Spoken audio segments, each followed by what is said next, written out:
All right, so celebrating what was and what is. Okay, this month we're going to spend our time celebrating and commemorating our personal, individual, spiritual growth and expansion by looking at where we've been, where we are, and where we're going.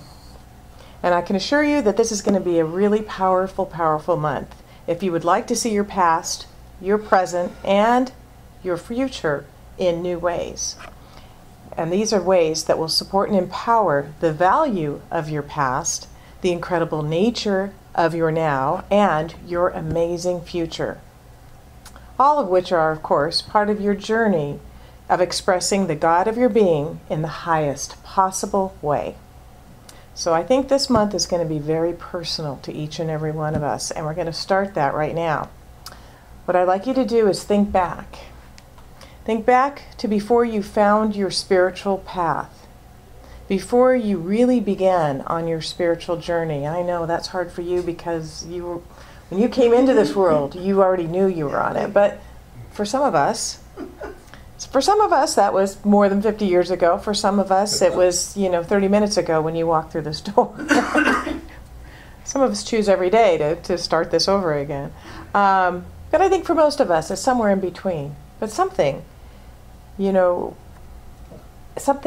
try to identify that period of time, perhaps the moment in your life when you started to take your spiritual life seriously. You may have always known you were spiritual, but what was it that, there's something that came to the effect in your life where you said, I need to do something different. What I'm doing right now just isn't working. It's not bringing me peace or joy or love or abundance or whatever it was in your life. Something just wasn't there. And I'll tell you, I won't ever forget mine, and I know I've shared my story with you before, but I was 16 years old. I was 16, and my parents had gotten a divorce, and my father had remarried a little too quickly, in my opinion, but what did I know? And I was an optimistic child by nature, and I was trying to see the good in this, but you have to understand, nobody in my circle of friends had divorced parents. This was like, why was I experiencing this and nobody else was? And that's what I was asking. I couldn't wrap my head around why was this happening to me. And I knew that there just had to be more. And one night I was, got out of my car and the sky was filled with stars. That immenseness, that feeling, you just know you're part of something bigger. And I just asked, I said, okay, show me what it is. I know I'm part of something bigger. I know that I'm going through this and nobody else in my circle is. So there must be a reason. And I want to know. It's that Emma Curtis Hopkins. There must be good in this. And I demand to know what it is. And it wasn't after that time, very long, that my stepmother said, and she wasn't my stepmother for very long. But at that time, she invited me to go to the Religious Science Church in Whittier and to listen to this fabulous speaker who was just so wonderful. And she had Wednesday night services because at the time, the ministers, they had gone through the ministerial school together and they wanted to co-pastor, but they didn't. The church there, they just wanted one senior pastor. So they agreed that she would do the Wednesday night services. Well, pretty soon, the Wednesday night services were overflowing, and they filled up the basement, and they had to put speakers in the basement, and there was standing room only. So we went to one of these talks, and I have to tell you, that speaker is the one who set me solidly on my spiritual path, and that was Terry Cole Whitaker. She's amazing. Still is, and she was the co-pastor of that center at the time. So today is going to be about being grateful for putting our feet on that path and celebrating where we are today because we said yes to our spiritual journey. One Sunday, a visiting minister gave a sermon about celebrating and being grateful for all of the special moments and experiences in our lives. During the lengthy talk on gratitude, he spoke about many things in his life that he had to celebrate, including his college graduation, his marriage, the birth of his children, his ordination, and so on and so on and so on. Then with a microphone in hand, we have a microphone, we could do this, right? He moved into the congregation and asked the congregants about the blessed moments that they would like to celebrate in gratitude that morning.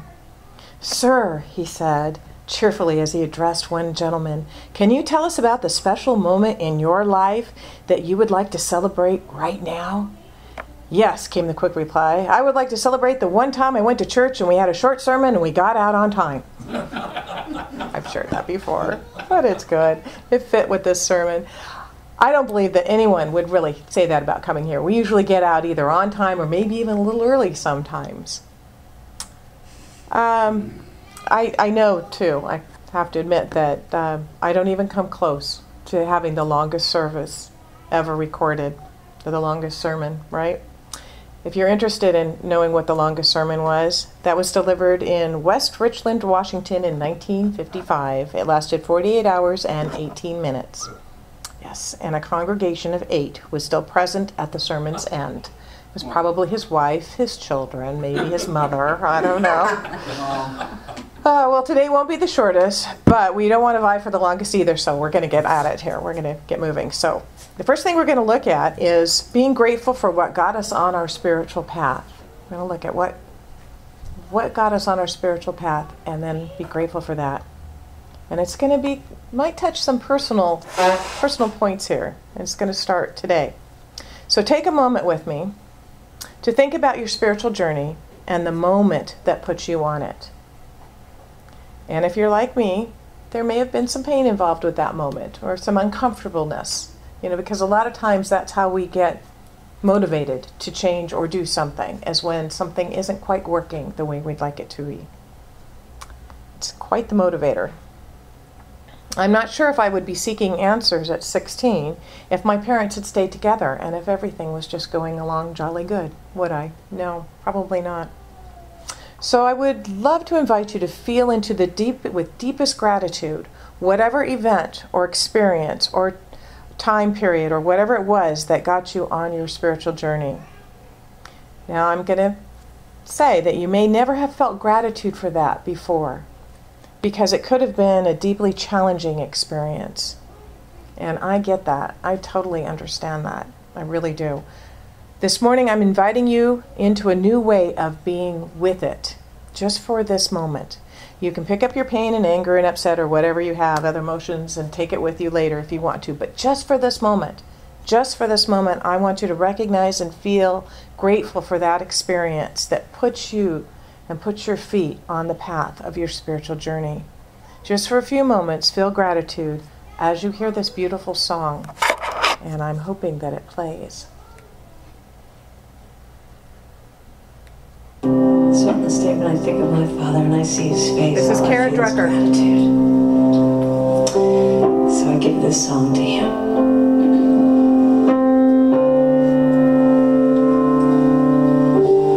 Gratitude before me, gratitude behind me, gratitude to the left of me, gratitude to the right of me, gratitude above me, gratitude below me, gratitude within me, gratitude all around me. I say, Daddy, I'm so grateful, I'm so grateful, I'm so grateful, I feel so grateful. Every day I say thank you, thank you, thank you. I'm so grateful, I'm so grateful, I'm so grateful. Goes like this now. Gratitude before me, behind, gratitude behind me, to the left, gratitude to the left of me, to the right, gratitude to the right of me, above me, gratitude above me, below me, gratitude below me, within me, gratitude within, all around me, gratitude all around. I'm so grateful, and I'm so grateful to yourself. I'm so grateful to the people in your life. I'm so grateful. Then you just let it all go. I'm so grateful, yes. I'm so grateful.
heart for a second. Close your eyes. Take a deep breath. Just scan your life. Think about all that you're grateful for. See the faces of God in your life that are represented by kids or family members, people you work with, people in this church. Breathe it in. Let's sing it one more time. Gratitude before me, behind. Gratitude behind. All that was behind me, to the left. Gratitude to the left of me, to the right. Gratitude to the right of me, above me. Gratitude above me, below me. Gratitude below me, within me. Gratitude within, all around me. Gratitude all around me. I'm so grateful. I'm so grateful. I'm so grateful. I'm so grateful. I'm so grateful. I'm so grateful. I'm so grateful. I'm so grateful. So you know, Meister Eckhart said if the only prayer you say every day is thank you, that's enough. So start your day just saying, I'm so grateful. I'm so grateful. I'm grateful for you. I'm grateful for this church. Grateful. I'm so grateful. Sing this with me. Just go. I'm so grateful. Yeah. I'm so grateful. Look around a little bit. I'm so grateful. Look around at these people and just go. I'm so grateful. This is your community here. I'm so grateful. Yes. I'm so grateful. I'm so grateful. Grateful. Grateful. I'm so grateful. Grateful. Grateful. I'm so grateful. Grateful. And I'm so grateful. Grateful. Grateful. I'm so grateful. Oh yes. I'm so grateful. Oh yes. I'm so grateful. Oh yes. I'm so every single day I want to say just grateful. I'm so grateful. I'm so grateful. I'm so grateful. I'm so grateful.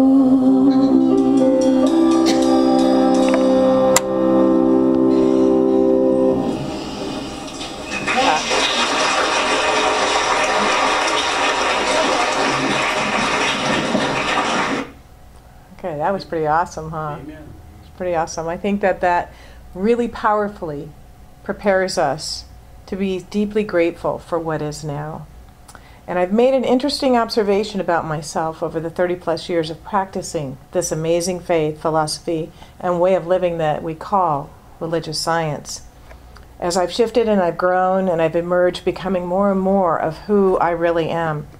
And I doubt that I'm unique in this phenomenon that occurs. See if you recognize this in you as well. As I traveled on the journey of awakening, I would have a particular way of looking or being at the world, with the world, or of speaking or thinking or feeling that I realized wasn't really serving me. And it wasn't helping me create the God-filled life that I really desired. It wasn't reflective of the truth of my being. And so I intentionally set forth to change it, to align myself with the spiritual truth, to change my thinking and change my life. And I did this through my spiritual practices, this self-awareness, my prayer, my meditation, seeking a practitioner to treat for me, taking a class or engaging in self-study, maybe the workshops we've offered, tithing. I've done a lot of that, prosperity classes, service, giving of myself. They say when you're down that if you do something for someone else, it brings you right up, right? All of these things. I practiced all of these things throughout different times in my life. So are you with me? Okay. You can relate to this? Good. All right. And then I shifted and I changed. Now pay attention. Here's the phenomenon. When I became a more evolved version of myself, I instantly forgot the old self, the old way of being, behaving and thinking and feeling, and therefore actually didn't even recognize that I changed, because there wasn't two of me, there was just the one that had evolved. I simply became the new me, with this evolved or expanded way of looking at the world or of speaking or thinking. This is simply who I was now. And then I would happily on my way to the next opportunity to evolve, because there's always more, right? So can you see yourself in these patterns as well? We make huge, monumental, life-altering shifts and changes, but we don't always realize we've done it.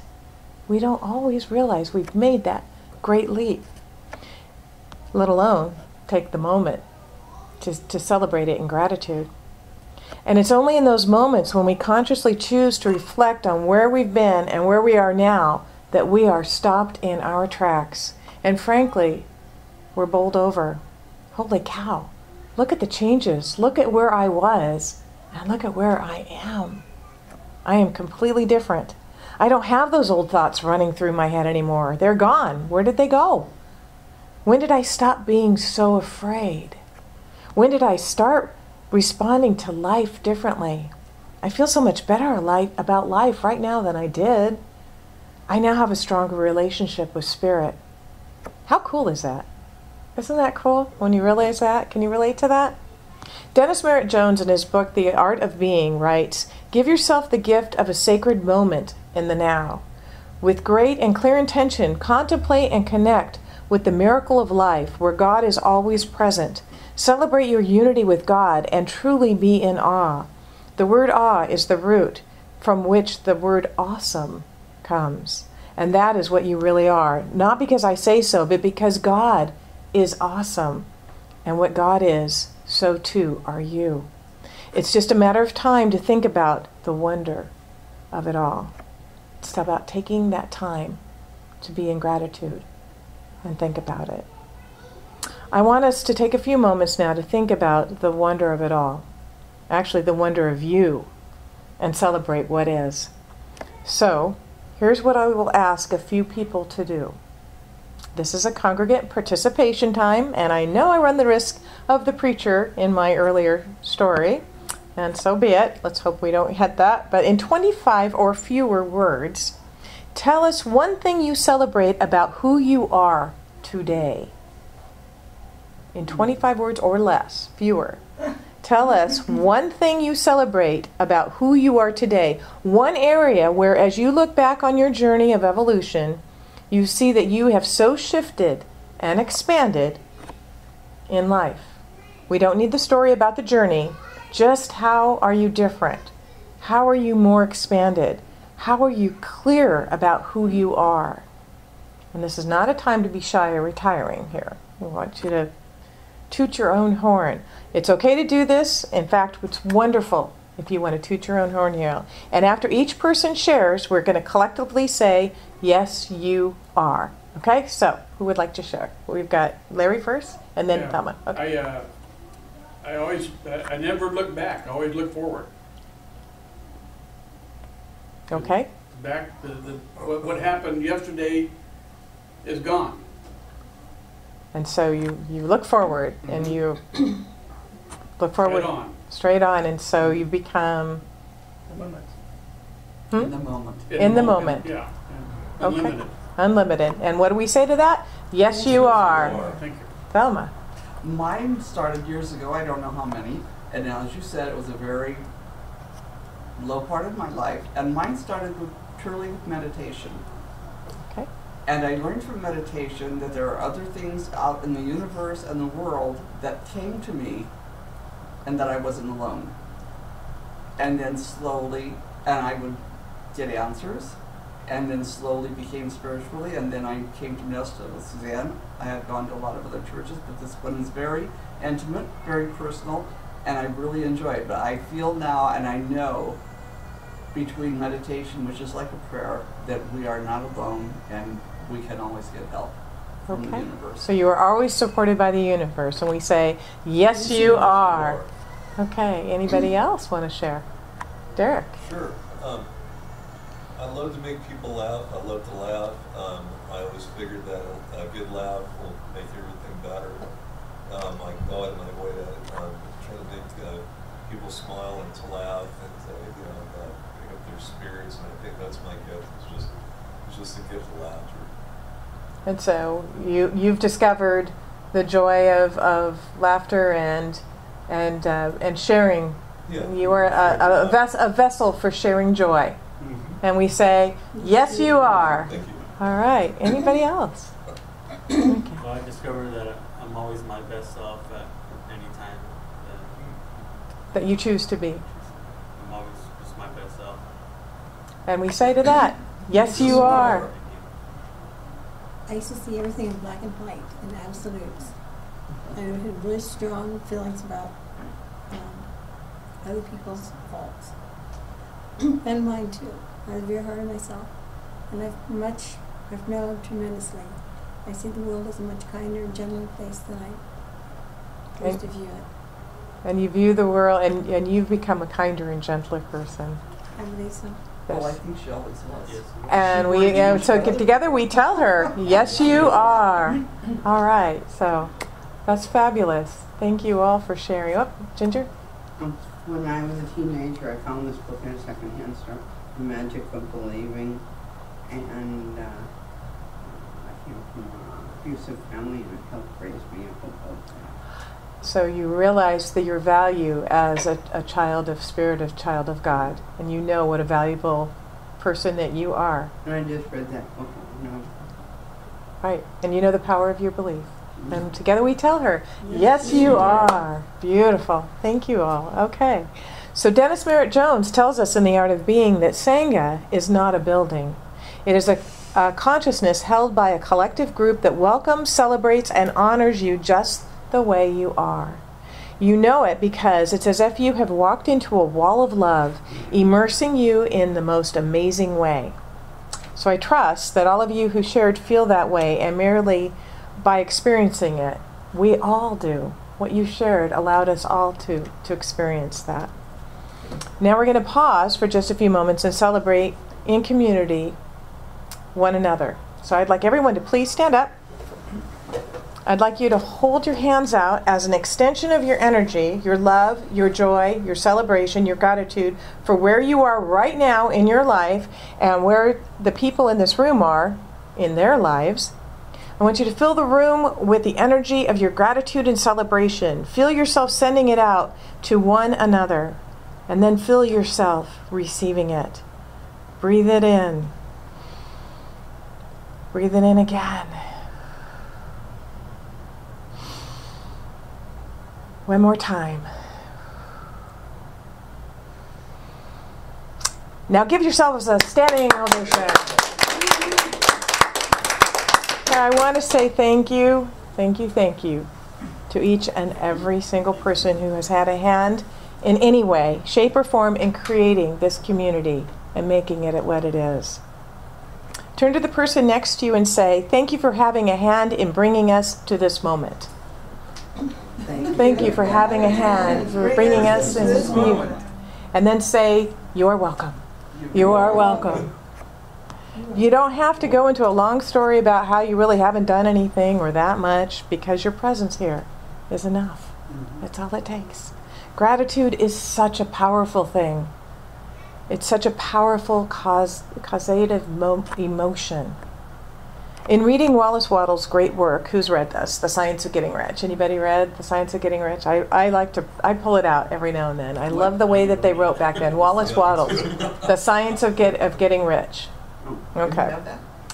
Oh yes, yeah, we do. And it might even be in the bookstore. Who knows? There's a passage in chapter 7 got the DVD set too, or the CD set too. that stays with me.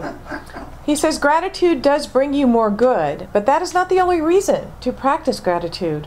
Gratitude is preventive, because without gratitude, it won't be long until our thoughts will flip into what's wrong, what's missing. Gratitude not only invokes the law of increase of our greater good, but it prevents the downdraft of moving into ideas and feelings of what's wrong, and thereby creating more of that. He knew back then that what we focus on, we attract more of, right? When we really get into the stream of gratitude, there's a natural pull to a higher life, a life of more meaning and purpose. This is a higher consciousness, feeling, tone, and appreciation, and all things that begin to attract themselves to us are in harmony with that gratitude. I love the words of Ernest Holmes on gratitude.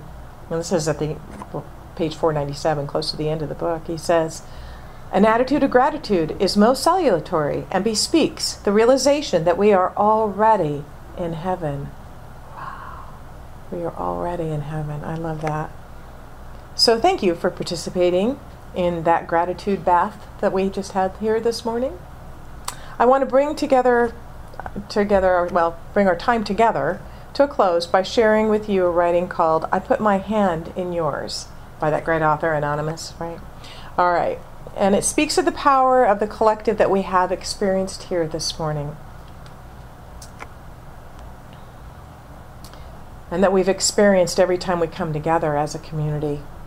I invite you to hold hands as I read it. So here we go. I put my hand in yours, and together we can do what we could never do alone.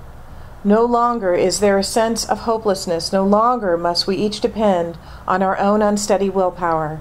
We are all together now, reaching out our hands for power and strength greater than ours. And as we join hands, we find love and understanding beyond our wildest dreams. And so it is.